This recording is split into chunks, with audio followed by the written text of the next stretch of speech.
Abatuuze baliko abooluganda be batabukidde nga babalumiriza okutwala ebyawongo ku kyalo.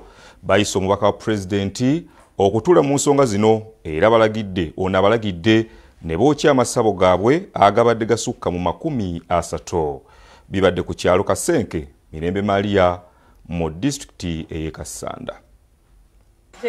Kitutte ebbanga nga batuuze ku kyalo Mirembe Maria beemulugunya ku booluganda bagamba nti buli lunaku bazimba amasabo ge bagamba nti gaviiriddeko n'ekyalo kyabwe okumanyibwa ng'ekyabasamize. Ensonga ne zitulwamu amasabo ne gagobwawo wano obutaddirawo ddala. Ekyewuunyisa nti n'abooluganda bano babadde tebakkaanya ng'abamu banenya bannaabwe okuzimba amasabo gano n'okweza ebintu bya famire. Bayise omumyuka w'omubaka wa pulezidenti e Kassanda Farida Mpalanyi ne batuula mu nsonga zino era ne bamuloopera ebiri ku kyalo. Abakulembeze b'ekyalo okuli ssentebe w'omuluka Vianney Kasumba batotodde obweraliikirivu bwe balina ng'amasabo gabadde gatandise n'okuswaza ekyalo ekiriko kereziya. So nga abakulembeze oba nga abatuuze bannayibaawo mama tuli mu bweraliikirivu agamwe mangi. Abaana baffe we bakola ki we bayita nze bankubira essimu gye nali naye nkubira oyo kennyini omusika ne mugamba nnyo bangaye mutandise okuzimba ewange obuyumba naye obuyumba obwo nze sibwagalawo bwe mba muwulira nga mwagala okuzimba obuyumba obwo mutwale wali ewa muzeeyi ewaka. Abamu bakkiriza okutwala ebyawongo era nti amasabo baagazimba bajjajja babayambe mu bizibu byabwe. Naye bannaffe ne bagamba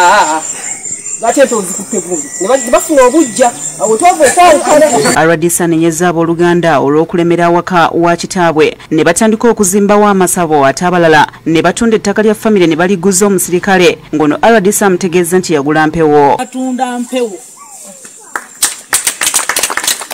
kuba temwatunda si kyammwe.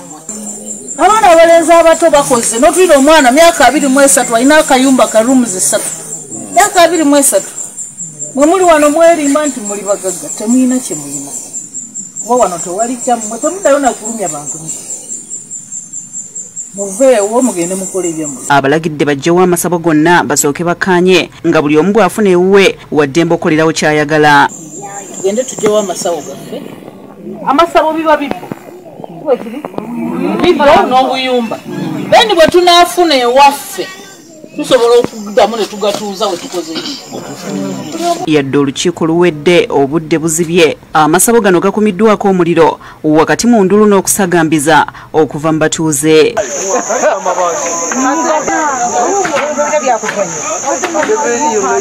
Luka Kajire yakusakidde eggulire lino ku Bukedde TV.